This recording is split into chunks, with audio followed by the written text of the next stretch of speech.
Listen, today I'm coming to you from a place of just utter disgust. Disgust and disdain for the capabilities of some men. Or no, I don't even want to call him a man. I don't want to say he's a part of our tribe. I don't want to claim him as a person. I'm talking about Sean Combs, also known as Diddy. Yeah, today's episode, I want to talk about this bitch.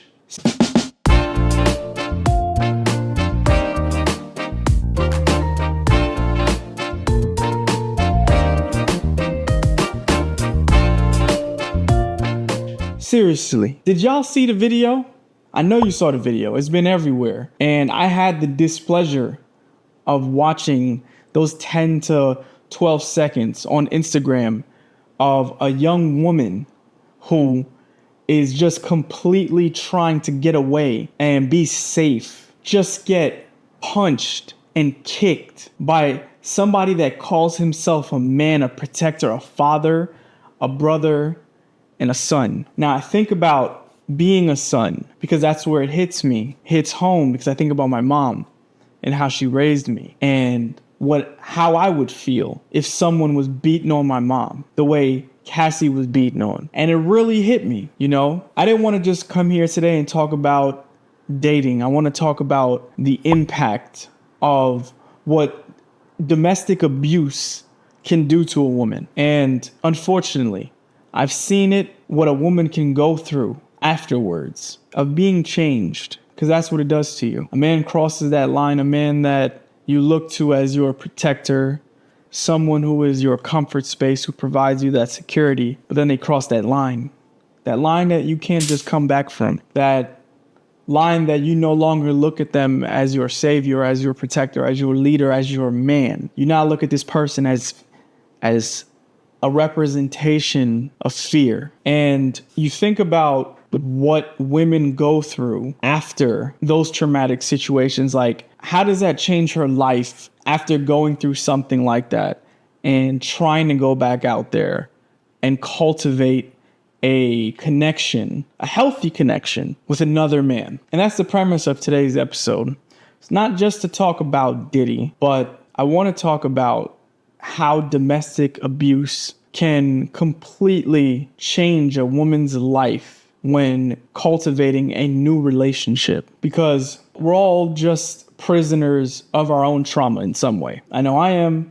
I know a lot of us out here, we deal with things and we don't really address them, or we don't know how to at first, you know? And I could only imagine, like, you think about being in a position to date someone and what that really entails, right? Like, you want to be fully healed and fully ready to share with another person and create, but you're carrying all of your experiences. And unfortunately, some of those experiences are actually very traumatic. They have altered you in ways that you don't really want to show. And we all wear our scars in some way. And I feel bad for Cassie. I don't know you, but I feel bad for you. Seeing how you just fell and curled up just in fear and being kicked on the ground, I feel for you. And I know you found what was right for you, because you're with someone now that, from what I can see, makes you very happy. And that makes me very happy, genuinely. But I just want to let you know that motherfucker is not a representation of men. Ladies, if you are or have been in a situation where you have been crossed, your boundaries have been shattered, you do the right thing and you get the fuck out. You don't think that it's going to change or it's your fault. I'm not saying that we all can't do wrong to each other, but there isn't that many reasons for a man who is physically more dominant to express his anger, his emotions in a way that would cause you physical harm. None. We are built to be more physically dominant and imposing. That's why we are stronger as men. However, it is never okay to impose that strength on those weaker. And I'm fucking disgusted. I hate it. I hate looking at that. I hate that it exists. I hate that we see it you know? And it happens all the time. It's not just with him. It's happening right now. But what can you do? Well, you can get the fuck out. You can lean on people. It's hard, I know. Something happens and you don't want other people to know. You feel embarrassed. You don't know why you're in this position that you are in life. So it's hard for you to reach out. But I'm telling you, do it. Reach out to those people who love you, those people who really care about you, and get out of that situation. Because then, once you're out and you are safe, you can start your healing process. It's a lot of baggage that comes with being in a domestic abuse relationship. It's a lot of things that I have witnessed women wear. And I've been in situations enough to know where I'm in the dating world and you're getting to know someone and they tell you and you share your experiences and they feel comfortable enough to tell you, hey, a man has put their hands on me before. And, you know, I have certain tendencies because of that. It's another form of care that you have to give to the situation, fellas, because once a woman's boundaries have been crossed to that degree, there is a different type of defense that's up that may not necessarily reflect trauma at first. It may look like this is part of who I am. I have all my walls up. I have my guard up. I have an attitude. I'm snappy. I'm quick to get an attitude. I don't agree with everything. I'm very confrontational. You know, those qualities in women that we see today and we get upset at. And we say, why is she like that? Like, damn, she always got an attitude. I don't want to be around a girl like that. I can't even date a girl like that. They come from somewhere. They come from our experiences that shape us, that allow us to move on and meet other people and connect and further in life. This is what we do. This is the best part of humanity, is that we seek each other.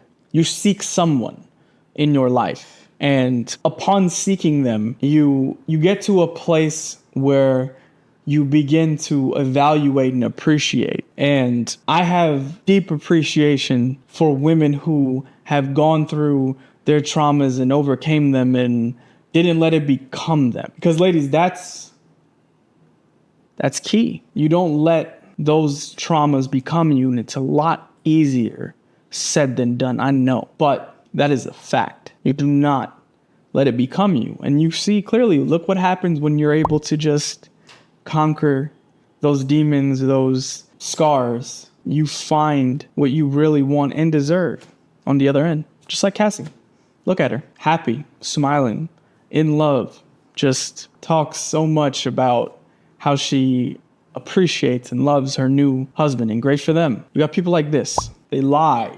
They abuse. They manipulate. They create a reality that they want to put you in, so that way you can remain within control and you forget what's real and you don't know how to escape. But eventually that reality starts to crack and you leave, you get out, and then you see everything for what it really is. Weak people. It's one of the worst parts of humanity is the feeling of power. We truly succumb to the idea and feeling of power because truthfully, we're really powerless. So we believe that feeling this power, feeling this energy that's filling that void that's really inside us is what we need, is what fuels us. But we've been weak all along. And you see what happens. This is truly a weak person.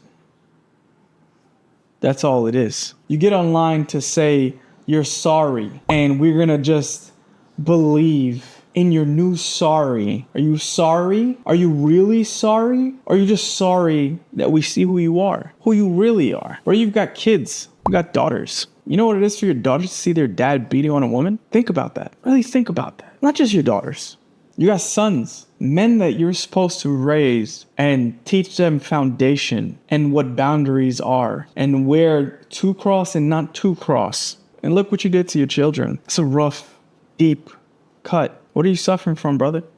That weakness that you thrive for, those thoughts that really plague your mind and tell you need this. All the money in the world and the fame, it's not going to save you. You say you believe in God. God is going to get your ass. But I just wanted to get on here and let y'all know my think piece, my thoughts, my perception, and how I feel so strongly about just any form of abuse. I really feel like we connected more today, and I hope we have more conversations like this. If you didn't know already, you tune in with Touché here on Date Theory, and I really do appreciate y'all for tuning in with me. Definitely like the video, comment, let me know if you've been through any situations like this, if you're still going through it, and how you got through it if you did. And if you didn't, reach out, talk to me in the comments. I'll talk back to you. I'm here. Share your story. If you felt that you've got any value from this video, please subscribe to the channel. I'll see you on the next one. Touché. Out.